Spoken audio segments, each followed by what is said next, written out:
Thank you. Hello, namaste, good evening to you all. My name is Varun Mundra. As you guys might have figured, I'm not famous. Come on, look at this face. You guys think you'll remember it? Obviously, you won't. If I didn't have to see it every day, neither would I. But my face isn't the takeaway from this talk. My story is. So, what do? I sell dreams. Yes. Uh, I help build and break brand perceptions for consumers towards ideas, brands, and products. Now, if you take the jargon out of all of this, I work in advertising. Spoiler alert, it's not a rags to riches story, to be honest. Uh, my story isn't something that isn't plausible. It's not about walking infinite kilometers through harsh terrains to get an education. Between my father did that. It's not also giving exams on behalf of a friend. My father did that too. Or fighting a wild animal to protect someone I love. Now, he didn't do that either. If I had a story like that, I wouldn't be here. I would have sold this idea to a writer who would pay me tons of money to make a movie out of it. My story is more of an intrinsic struggle between the me that was to the me it is. It's a struggle with the way how we've been trained to think of there being only one way to succeed and one definition of success. I come from a Marwadi family. My father is a builder, construction builder, not the builder. My mom is a lawyer. Yes, I had to find a way to outgrow that shadow. Half of my family is engineers, sorry, and half of my other family are CAs. And then there's me. I was special because I was ordinary, if not below ordinary. And and I mean, my family and my cousins were a fun bunch, to be honest.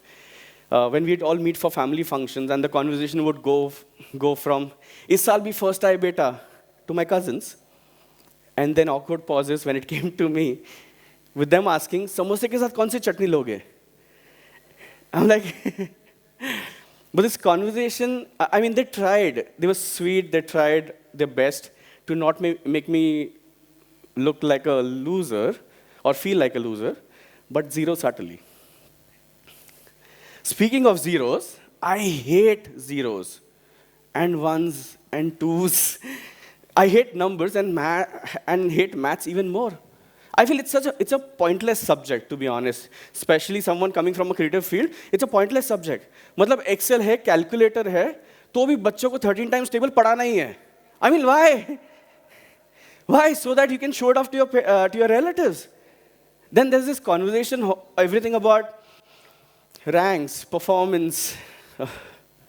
Where do I start? My parents would talk with so much pride about these kids who used to rank well, score great marks. Subtly, somewhere in their head, I thought they always compared me to them. It would have been a very quantifiable comparison, no? 60%, 80%. No, but honestly, I think they never said anything. But these thoughts kept playing in my head. Because obviously I was jealous. And it never sat well with me. How can academics be the ultimate parameter to judge someone's abilities? If you're academically gifted, you're bound for greatness. I mean, how and why? These pieces of paper that pretty much define and are meant to judge your abilities are also the pieces of paper that pretty much set the tone for kids in school life. Have you guys felt it? Say yes if you do.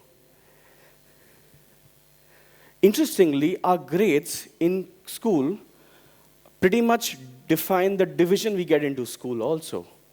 So, A division, smart people. B division, not so smart people. C division, average.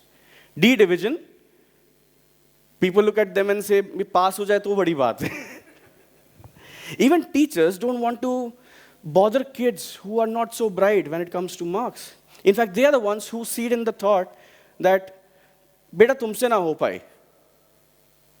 Exactly, people who are meant to support you, nurture you with education, are the ones who pretty much don't, they pretty much see you down. We're so much more than marks. We're made of dreams, love, ideas, spirit. We're so much more than the numbers that fit into the mark sheet in which we are expected to live our lives. So recently, when I became a father, it struck me. The entire narrative of marks and expectation have been my biggest barrier to success. Imagine if I had spent 2 decades of my life worrying less about what people thought of me, worrying less about the numbers that I got on a sheet of paper, and worrying more about what I actually wanted to do. I would have been in Assam much earlier and maybe doing this TED Talk much earlier. It's been quite a journey. But honestly, I think the time is now.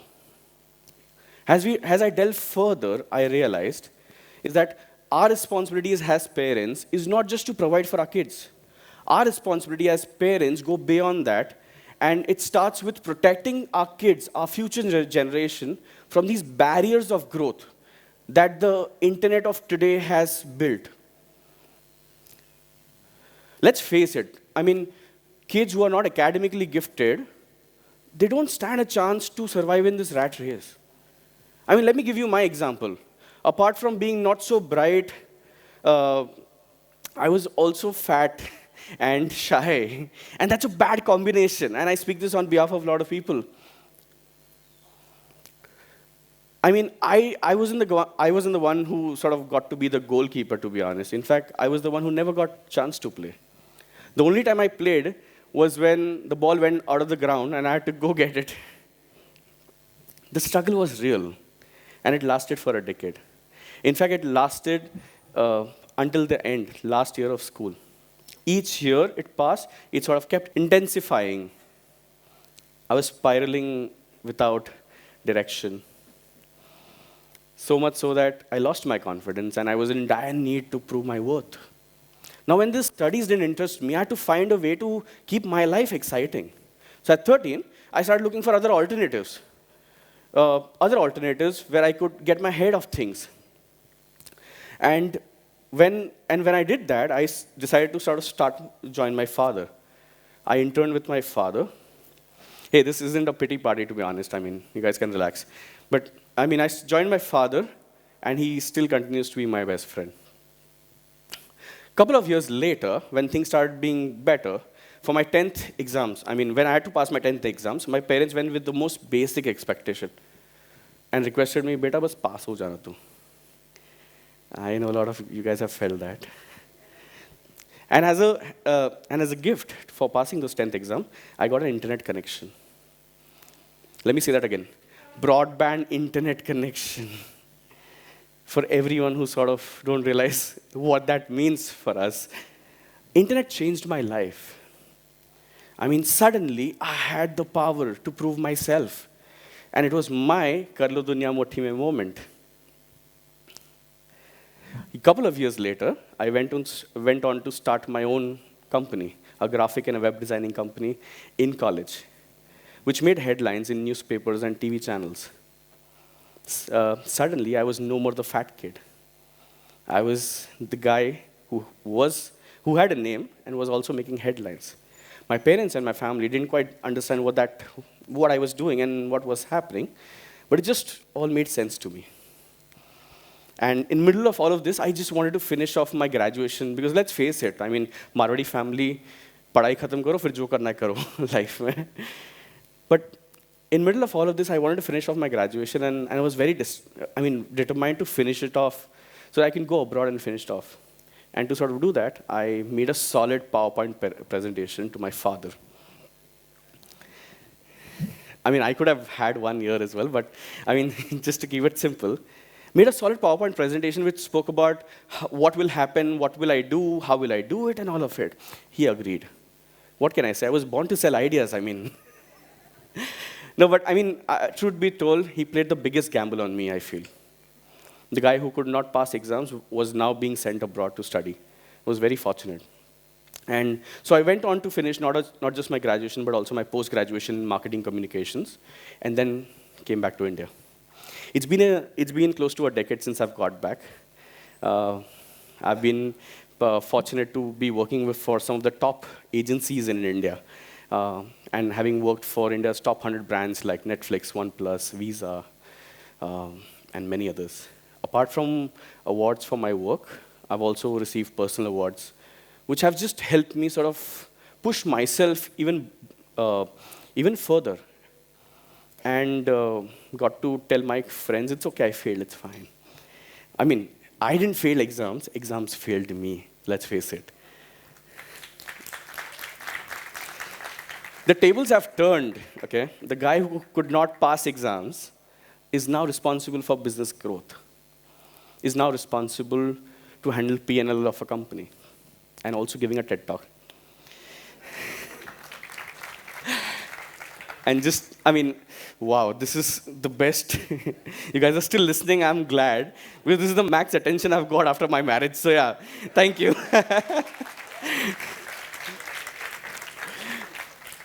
So just to conclude, something that I like to share with you all, and something I've sort of tried to save it for my kid, but here's something. An advice that I didn't get when I was growing up. Breaking barriers starts when the time you're born, till the age you turn 5. What we tell our kids, what they hear from us, the way we tell them, impacts them to the adults they become. It makes so much different than how that adult reacts. Second, we're living it's a creative decade, let's face it. Creatives will rule this decade. So in this gig economy, there's no wrong decisions. There is no wrong profession. Just go for it. Third, life will find you. Don't chase marks, life will find you. I mean, go all out and please top classes. Some of us can't do, but please go for it. I mean, just to say all of you guys, just one last thing, which is, if you guys haven't found it, and someone like me, finding a direction, it's okay. Have no fear. Because once you start finding a niche, things will start picking up. You'll find your jam, you'll find your way, you'll find your direction. And it's all going to be fine. And my prayer for you would always be that, do what you can't. Thank you so much.